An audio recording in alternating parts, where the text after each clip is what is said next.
Goedendag, hier redt Johan Dyck en het thema is: wat bedied de Gloowen en Moses zijn leven? Vandaar waar we een bijspel van Gloowen zijn, woude zich openbaart van grote gevaar door is. We worden ook zijn wo de Gloowen neidig is om rechte entscheidungen im leven te treffen. Dat bijspel van zo'n Gloowen, waar we vandaar en Moses en zijn Elderen zijn. Onze tekst ving we waren in het 11e kapitel vom Hebräerbrief. Dat is je dat kapitel wat die Wichtigkeit vom Gloowen durch verschiedene Beispiele uit dem Alten Testament hoog heeft. We willen ons vandaag met vers 23 bis 26 beschäftigen. Ik lees eerst einmal vers 23. Die vangt met Moses zijn Elderen aan en wo de Gloowen zich bij aan bewijs.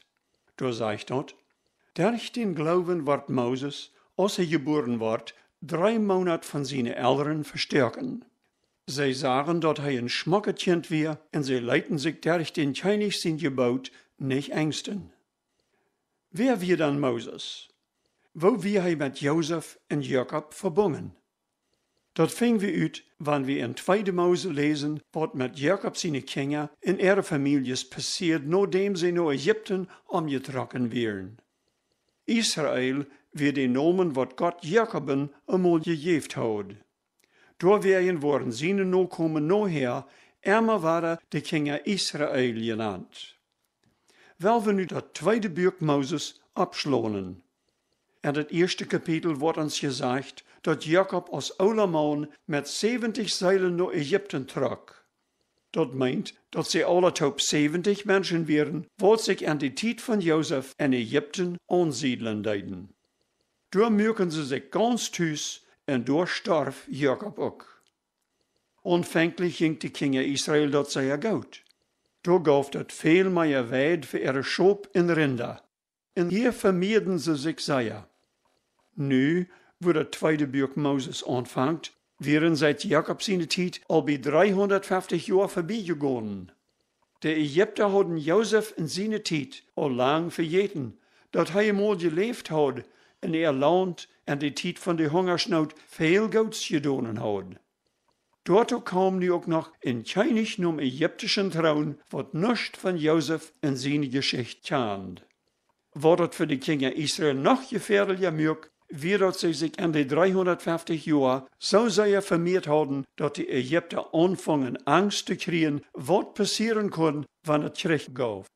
Dat kon je zo komen, dat de kinderen Israël zich met een vriend in de Egypter draaien worden. En zo duurde het niet zeer lang, wat de König niet gezegd uitbracht, dat alle Israëlitische babys, wat jongens waren, omgebracht zullen worden. En Egypten heeft het een grote rivier, en die heet de Nil. Hier zullen al die kleine jongens ineengesmeten worden. Wanneer einer zich dat zo overlegt, dan kan einer een beetje metveilen, wo slecht de jonge Mütter dat moet gegaan hebben, wanneer baby Baul zal geboren worden. Ze hadden grote angst, dat worden jonkjes zijn. Ik wonder hoeveel mamas ihre jonkjes waargenomen en aan den rivier ineengesmeten worden. En zo lezen we dan im 2. kapitel, dat er een jonget eiepaar weer, wat van Levi afstamden. De man heet Amram en zijn vrouw heet Jochebed. Van dit eiepaar redt ons tekst, wanneer dat van Moses zijn geloofsvolle Elderen redt. Ze kregen een jonkje, en als ze zagen wo schmok dat leid, verstuurken ze hem voor 3 Monate.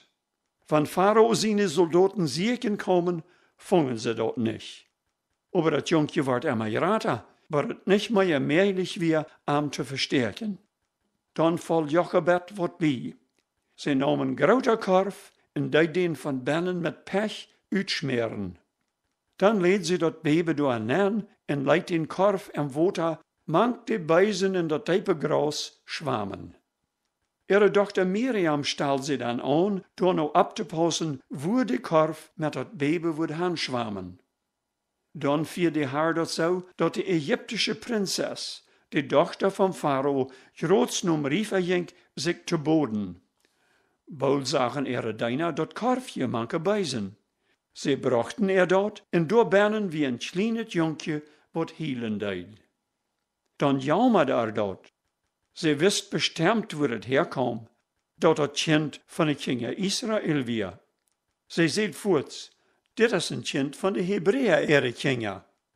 Miriam kwam toen een passende tijd en bouwt deze huge vrouw aan, dat ze wem zeker wordt, die dat kind maal geven en bezorgen kon. En zo holt ze ihre moeder Jochebed. Dan zei dem Chinese zijn dochter te haar, neem dit kind en bezorg dat. Ik word die dafür betolen. En zo zorgde haar dafür, dat dit kind niet omgebracht wordt, en dat die Mutter sich nicht mehr fürchten musst, dat die Soldaten dat Kind op einmal fingen würden. Wo sei wir hier dann den Glauben, so es dort in Hebräer 11 sagt. Durch den Glauben wird Moses, als er geboren wird, 3 Monate von seinen Eltern verstärken. Wie seinen ihr Glauben an dem, dat sie sich nicht von der Angst lähmen leiten. Einmal ist das mit uns Menschen so. Wie Ängsten uns so sehr verirrend wird, dat wir an nichts anderes denken können, und da wir ihn dann auch nichts unternehmen, die Angst zu widerstehen. Dat ist dann so, als wenn einer gelähmt ist. Amram und Jochebed leiten sich nicht von der Angst lähmen. Sie sagen dat schmacke Kind und vertrüden ab den Haaren, dat hij dafür ein wunderbarer Plan hat. Wie an wie wichtig, wat Gott will, und nicht, wat der Pharao will. Wat deiden sie dann? Im Glauben verstärken sie das Kind. Sie lügen nicht bloß, aber sie bemerken sich auch. Bestimmt hat der Herr der Jochebed den Plan angegeben, dass sie mit dem Korfje das Kind soll proben zu raden. Ich denke, die Eltern haben sehr dafür gebet, dass der Herr ihr Jungje wird bewahren.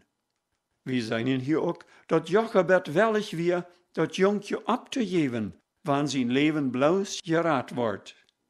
All dit heeft von den Eltern sehr viel Glauben verlangt, dat der Herr mit all diesen Trouble wird fertig worden und dat het Jungje noch einmal am deinen wird. Und so sagt die Schrift uns, dat als das Kind erst geraten wir, bracht sie am um Chinese seine Tochter. Viele Bibelutleier glauben, das Kind wir nu so bei 3 oder 4 Jahre alt. Dat bedied, dat het Jungje al aufgewandt wir. Diese Tochter vom Pharao wird wahrscheinlich befreit und hat but nu vielleicht keine eigene Kinder gekriegt. Sie nahm das Kind dann aus einer Sehn an und gab ihm den Namen Moses, weil sie ihm uit dem Water genommen hat. Den Namen Moses bedied uit dem Water. Des Moses soll dann so abgetrocknet und uitgeleerd worden, dat hij womöglich noch mal der Pharao von Ägypten worden kann. Dat kann einer sich kaum vorstellen, dat dit Jungje, wat im Riefer soll verseibt worden, nu als toekomstig Chinese kann euer sein worden. Die nächsten Jahren mochten für Amram und Jochebed viel Glauben gefordert haben, als sie sagen, wo kleiner Jung so ganz anders ab was, als wann er bei angeblieben wäre. Moses lebt nu in einer heidnische Chinese-Familie. Wird hij ook anfangen, de Ägyptische Aufjäter anzubeten? Wird hij dadurch verdorven worden, wie es hij manch sehr reiche Menschen lebt, und wo hij alles haben kann, wat am jankern? Dit waren bestimmt die Gedanken von Moses seine Eltern gewast zijn. De Eltern hadden ook bij ihr Bestes gedaan, den kleinen Moses dort beizubringen, dat hij een Israëliet weer, en nicht een Heid, zoals de Ägypter, die viele Aufjäter aanbeden deiden. Wie ook geleerd worden zich niet in dat zindelige leven van de Ägypter in te laten. Dat is zum Staunen, dat Amram en Jochebed dem Moses all dit in de eerste 4 Jahre von zijn leven kunnen aanpregen.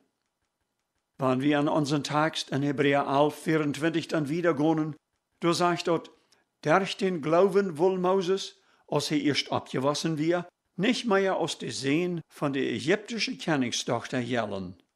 Diese Anstellung muss ihm dann gekommen sein, als er als ziemlich lang im königlichen Palast tüsgewast wir, weil er wohnt dort, bis er 40 Jahre alt wir. In den ersten 40 Jahren hat er dort leicht gehabt.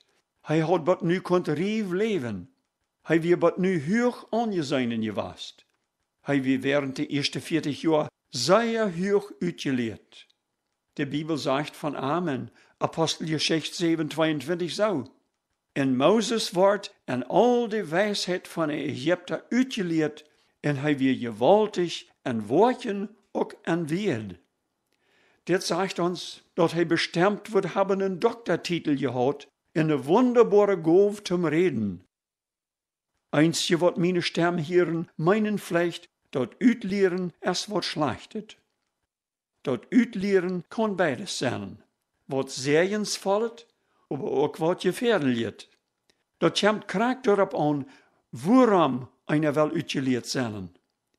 Dat gefährliche ligt daarin, dat einstje mensen zich willen uitleren laten om zich daarmee wat te meinen. Dat ze nu wat besonders zijn. Ze zieken doordat Anerkennung. De trouble ligt aber nicht daarin, dat het uitleren wat schlechtet is, aber dat de mens dat uitleren voor een falschen zweig brukken wil. Zum Beispiel, de Herr heeft dat voor mij mogelijk gemaakt, in de Bibel uitgeleerd te worden en dan ook nog naar de universiteit te gaan. Wat ik door dat geleerd heb is, dat ik niets weten zou en vergelijk met dem, wat einer alles weten kan. Wer zich uitleren laat en daarbij de rechte instelling behält, wordt daarmee geworden als verheer, je meer hij uit God zijn woord leert. Wer da meint, hij weet al genoeg en hem fehlt al nichts meer te leren, beweist met zo'n instelling dat hij nog nichts weet. Denk aber mal na, hoeveel zeeën dat uitleren al gebracht heeft. Wat wordt wie doen, wanneer dat geen dokter schoof?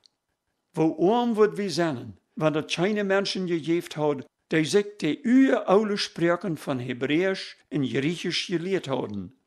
Dan wordt wie aan onze spraak keine Bibelen hebben. Alles wat met gezondheid te doen heeft, en al die ervindingen, wat ons leven leichter maken, komen van zo'n personen, wat zich aan deze dingen uitleren leiden. Also dat uitleren van Moses weer niet dood, wat hij later afzet. Van Moses zich niet had laten uitleren, dan denk ik wie hij ook niet fähig was, zo'n tichtje leider te zijn, die later een paar miljoenen mensen uit Egypte uitviert. Wat nog wichtiger weer is, dat God Moses doorgebruikt om ons de eerste 5 Bücher in de Bibel te schrijven. Dat wordt niemals geworden zijn, wenn Moses nicht die ganze Geschichte von Adam her studiert hat, in der die Openbarung vom Heiligen Geist alles krakt so doorschrijft, als wie dat in onze Bibelen nu in die 5 Bücher Moses zu lesen haben. Dat wir sicherlich nicht, dat Moses dat Leben im königlichen Palast abgaf, wie's am dort nicht gefallen, dat sie am door hadden uitgeleerd.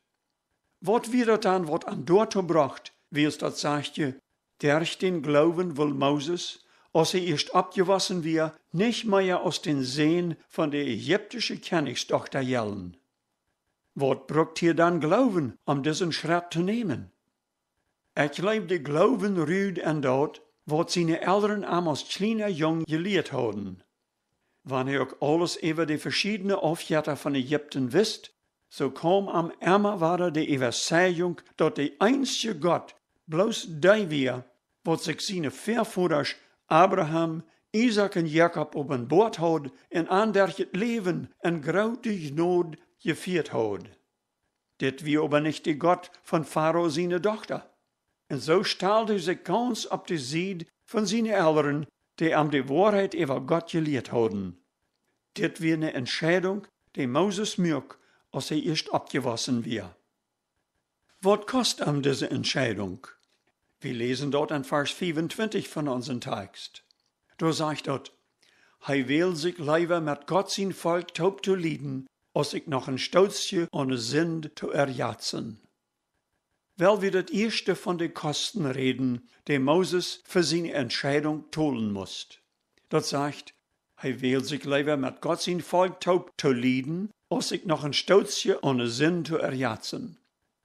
Die Kosten wären, dat hij met zijn volk nu lieden moest. Wie weten je wat dit lieden wir? De Israeliten mussten als Sklaven arbeiten. Jeder Dag in de grote hert mussten ze Tierlen merken, onder de pitch van erbarmungsloze Absichten. Dit schickt Moses eines Jahres toe, als een Absichter een Israëliet verprielt. Zijn medelijden voor den Israëliet weer zo groot, dat hij den Absichter nam en sloeg hem dood. Diese soort medelijden wie aber nicht wat der Herr will. Gott viert dat doordat zo, dat Moses nicht länger een leichtes Leben had, zoals vorher. Hier schmeckt hij zum ersten Mal, wat het meint, met Gott zijn Volk taub te leiden. Gott leidt het toe, dat Moses nu uit angst en pleitsch naar Midian uitsterken moest. Gott had het toegelaten, dat Moses zich dat beim Tjenning van Egypten verdorven had. Aber Gott seine Wege sind nicht unsere Wege, und seine Gedanken sind nicht unsere Gedanken. Gott wist ganz genau, was er deed. In de eerste 40 jaar van Moses zijn leven had Moses dat leicht gehad. Hij had wat nu kon rief leven. Hij weer wat nu hoog aangezien geweest.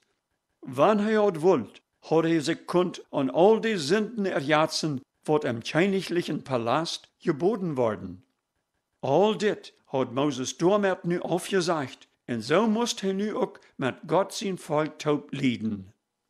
Moses zijn vaste Glauben am Herrn merkt het mehrlich, dat täglich leichte Leben abzugeben en dafür een Leben von Lieden te wählen. En waarom deed hij dat? Im Glauben checkt hij voorop op een betere beloning als dat wat het zindelige Leben ons bieden kan. Von dieser Belohnung redet dort in Vers 26 von unserem Text.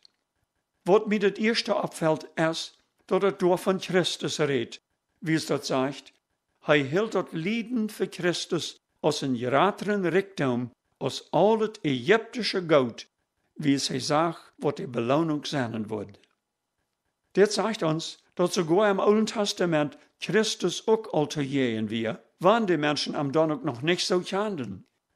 Wer sich aber zu Gott sein Volk hielt und sich unter die Verfolgung von den Israeliten stellt, der deed auch für Christus leiden. Und was wir dafür die Belohnung? Für die Israeliten wird dort die Erlösung von der Sklaverei von Ägypten. Moses sagt, dass das Freiworden von dieser Knechtschaft viel mehr wird wir, als wann hij allein auch had kunt ein riewet Leben führen mit all die Dinge, was einer sich wünschen kann. Moses sagt wurde grater wird wir. Dat bedied nu te lieden, aber dat bedied loter auch grote Frieden sehen, wann sie Gott allein dienen können. Was schau wir dann uit diesem Ganzen von unseren Glauben lehren? Dat erste haft mit deiner Familie zu tun. Worauf setzt du deinen Glauben, wann du deine Kinder sitzt? Sicherlich wirst du auch haben, dass die sich zum Gouden entwickeln, dass sie Kinder Gottes worden, in den Haaren deinen in Amtrü blieben. Dat wordt aber nicht worden, wann du dat bloß hopen deist.